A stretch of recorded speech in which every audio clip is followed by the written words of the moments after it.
In this episode, we want to look at how we can solve these questions under sequence and series.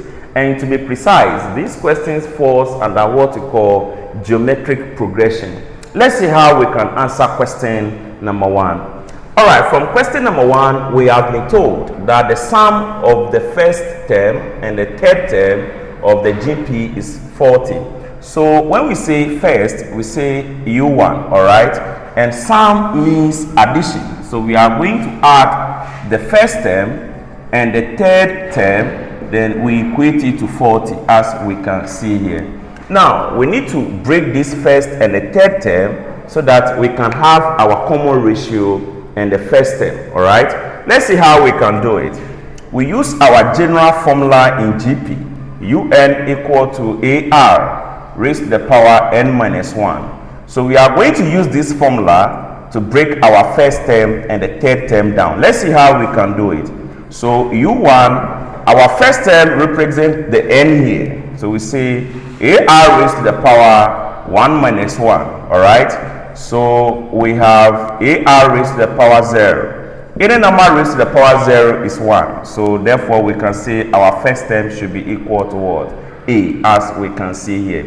Using the same formula, we break our third term down. So we are going to have U3 equal to AR raised to the power 2. Now what can we say now? Our first term is A.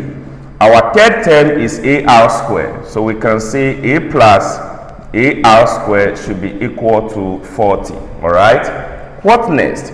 We factorize the A out. So A out, 1 plus R squared equal to 40. Then we name it equation 1. Alright, let us proceed. While the fourth term and the sixth term are in the ratio 1:4. So our fourth term, which is U4, is in the ratio to the sixth term. Alright, so this is how we write it, 1:4. Nicely. Now mathematically, we are going to break this down. So it's the same as U4 over U6 equal to 1/4, as we can see here. Using the same general formula to break the fourth term down, we are going to have AR raised to the power 3 divided by AR raised to the power 5 will be equal to 1/4. All right. Now at this level, we can do cancellation. So this will cancel this. Here the R's are 3. Here they are 5. So when we cancel out, we'll be having 1/R squared equal to 1/4. So R squared will be equal to 4. All right. So here we find square root of 4, and our R is going to be 2. So here we can say that our common ratio, all right, which is the first one, is 2. Now we have been asked to find the fifth term. But before we can find the fifth term, unless we find our first term, all right, which is the A. So let's see how we can get the A.